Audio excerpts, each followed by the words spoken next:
नमस्कार बंधुरा और आरजी कुकिंग चैनेले आपनादेर सबाइके स्वागत। आज निये हाजिर हये गेलाम डिम छाड़ा निरामिष डिमेर कारी रेसिपि निये, जेटा खेते किन्तु असम्भव मजादार हय। तो चलुन शुरू करा जाक। आमी एखाने किछुटा आलू सेদ্ধ करे नियेछि। एखन आलूगुलोके आमी एकटा हातार साहाज्ये मेखे नेब भालो करे, जेन कोनो बड़ो अंश ना थाके। आलूटा खूब भालो करे माखिए निएछि। उनुने कड़ाई बसिए गरम करे 1 चामच परिमाणे तेल दिए दिচ্ছি। तेलटा गरम करे दिए दिलाम दुटो काँचा लंका कुचि और अल्प एकटुखानी आदा कुचि। आदा कुचि और काँचा लंका कुचिटाके भेजे नेब काँचा गन्ध चले जाওয়া पर्यन्त। आदा काँचा लंकाटा भेजे निये एखाने दिए दिচ্ছি सेদ্ধ करे मेखे राखा आलूटा। आलूटाके 2-3 मिनट समय निये आमी कषिए नेब बा भेजे नेब।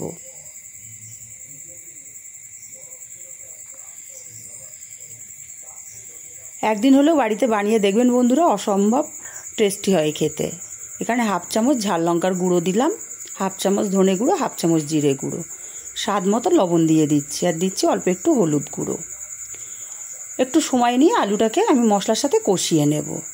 এখন কড়ার গায়ে লেগে যাচ্ছে, কিন্তু আলুটা হয়ে আসলে কিন্তু কড়ার গায়ে একটু লেগে যাবে না। দেখুন 2-3 মিনিট সময় নিয়ে আলুটা আমি কষিয়ে নিয়েছি ভালো রকম। এখন কিন্তু কড়ার গায়ে অত বেশি লেগে যাচ্ছে না। এখন এখানে দিয়ে দিচ্ছি ধনেপাতা কুচি।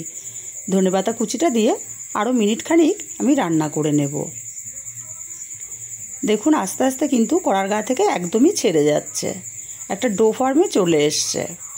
এখন আমি এই আলুর পুরটাকে উঠিয়ে নেব।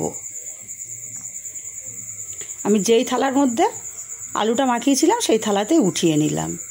একটু ছড়িয়ে দেব যাতে পুরটা তাড়াতাড়ি ঠান্ডা হয়ে যায়। আর এখানে আমি অমলেটগুলো বানানোর জন্য 6খানা পাঁপড় নিয়েছি। এটা নর্মাল পাঁপড়, আপনারা যে কোনো পাঁপড় দিয়ে কিন্তু করতে পারেন, মশলা পাঁপড় বা যে কোনো পাঁপড়। এবার একটা পাত্রের মধ্যে আমি জল নিয়ে নিয়েছি। আমি এক একটা করে পাঁপড় এই জলের মধ্যে এপিট ওপিট করে উল্টে পাল্টে ডুবিয়ে তুলে নেব। পাঁপড়গুলোকে কিন্তু আমি ভিজিয়ে রাখবো না, দেখেই বুঝতে পারছেন এপিট ওপিট উল্টে ধুয়ে নিচ্ছি। এবার এক্সট্রা যে জলটা আছে জলটা অবশ্যই ঝরিয়ে নিতে হবে। জলটা ঝরিয়ে একটা থালার মধ্যে আমি ছড়িয়ে দেব। একইভাবে সব পাঁপড়গুলো আমি ধুয়ে নেব। এবার একটা প্লেট নিয়ে তার উপরে একটা ধোয়া পাঁপড় আমি দিয়ে দিলাম আর দিয়ে দেব এখানে একদম মাঝখানে আলুর পুর। আলুর পুরটা একটু চৌকো শেপে দিয়ে নিচ্ছি। পুরটা একটু বেশি দিলে কিন্তু খেতে খুবই ভালো লাগে। এবার চারি সাইড মুড়ে নিতে হবে। দেখেই বুঝতে পারছেন খুবই সহজ।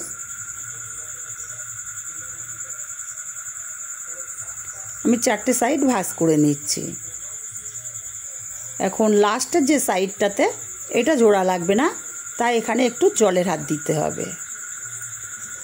একটু আঙুলে করে জল নিয়ে বুলিয়ে নিয়ে তারপরে অপর পাশটা চেপে দিলেই কিন্তু সেট হয়ে যাবে।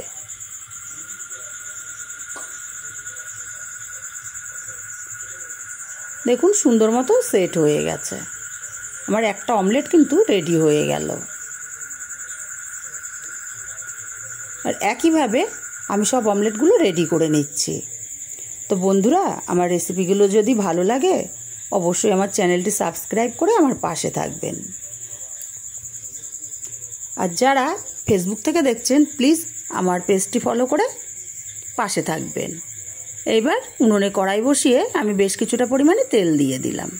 তেলটা গরম করে যেই পাশের মুখটা আমি সিল করেছি সেই সিল করা মুখের অমলেটগুলো আমি তেলের উপরে দিয়ে দিচ্ছি।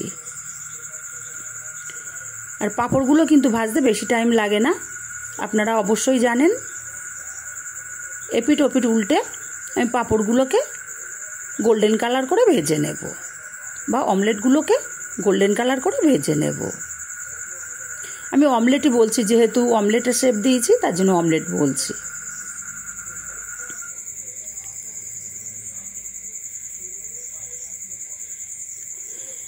আর আপনারা অবশ্যই একটি করে লাইক করবেন। লাইক করলে কিন্তু আমাদের ভিডিও তৈরি করার মোটিভেশন বাড়ে। আর কাছের আত্মীয় স্বজন বন্ধুবান্ধবের কাছে শেয়ার করতে ভুলবেন না। দেখুন অমলেটগুলো আমি ভেজে নিয়েছি, অমলেটগুলোকে উঠিয়ে নিচ্ছি। কি সুন্দর লাগছে না বন্ধুরা দেখতে?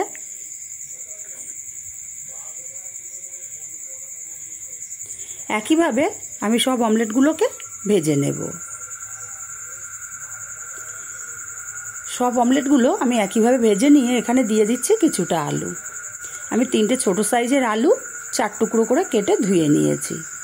অল্প একটু লবণ দিয়ে আলুটা আমি ঢাকা দিয়ে দিয়ে ভাজবো, তাহলে আলুটা নরমও হবে আবার ভাজাও হয়ে যাবে।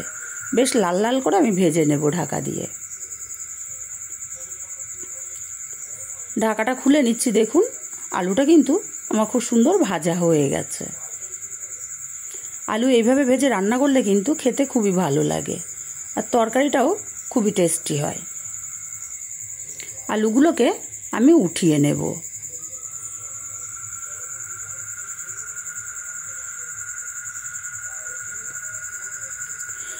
আলুগুলো উঠিয়ে নিয়ে এই তেলে আমি রান্নাটা করব। দিয়ে দিচ্ছি একটা শুকনো লঙ্কা, একটা তেজপাতা, দিয়ে দেবো 1/2 চামচ পরিমাণে গোটা জিরে। আর যেহেতু নিরামিষ রান্না তাই এখানে আমি একটু হিং ফোড়ন দেব। ফোড়নটা একটু নেড়ে চেড়ে নিয়েছি। সামান্য একটু হিং ফোড়ন দিয়ে এখানে দিয়ে দিলাম আদা, কাঁচা লঙ্কা আর টমেটোর পেস্ট। একটা ছোটো সাইজের টমেটো, 1/2 ইঞ্চি আদা আর 4টে কাঁচা লঙ্কা পেস্ট করে নিয়েছিলাম। দেখুন মশলাটা কষিয়ে নিয়েছি, মশলা থেকে সম্পূর্ণ তেল ছেড়ে দিয়েছে। এখন এখানে দিয়ে দিচ্ছি মশলা। আমি 1/2 চামচ হলুদ গুঁড়ো, 1/2 চামচ ধনে গুঁড়ো, 1/2 চামচ জিরে গুঁড়ো আর 1/2 চামচ কাশ্মীরি লঙ্কার গুঁড়ো অল্প জল দিয়ে মিশিয়ে নিয়েছিলাম। মশলাটাকে একটু নেড়ে চেড়ে মিশিয়ে দিয়ে 1/2 চামচ চিনি দিয়ে দিলাম আর স্বাদ মতো লবণ দিয়ে দিচ্ছি। এবার মশলাটাকে কষিয়ে নেব খুব ভালো করে, যতক্ষণ না মশলা থেকে এক্সট্রা জলটা শুকিয়ে গিয়ে তেল ছেড়ে দিচ্ছে। মশলাটা কষাতে কষাতে কিন্তু মশলা থেকে সম্পূর্ণ তেল ছেড়ে দিয়েছে। এবার ভেজে রাখা আলুগুলোকে দিয়ে দিলাম। আলুগুলোকে দিয়ে একটু সময় নিয়ে কষাতে হবে।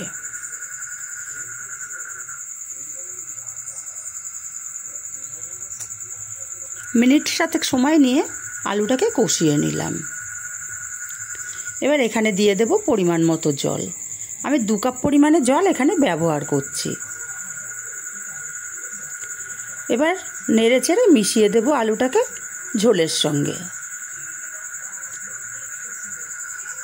ঢাকা দিয়ে রান্না করব 10 মিনিট। 10 মিনিট পর ঢাকাটা খুলে নিচ্ছি। নেড়ে চেড়ে দেখে নেব আলুটা কেমন সেদ্ধ হলো। হ্যাঁ, আলুটা আমার খুব সুন্দর সেদ্ধ হয়ে গেছে। এবার আমি এখানে একে একে অমলেটগুলো দিয়ে দেব। হ্যাঁ বন্ধুরা, অমলেটগুলো দিয়ে কিন্তু বেশিক্ষণ ফোটানো যাবে না, বেশিক্ষণ ফোটালে অমলেটগুলো ভেঙে যাবে। মিনিট 2 আমি পাঁপড়টাকে ফুটিয়ে নেব। একটু হালকা হাতে নেড়ে দেব।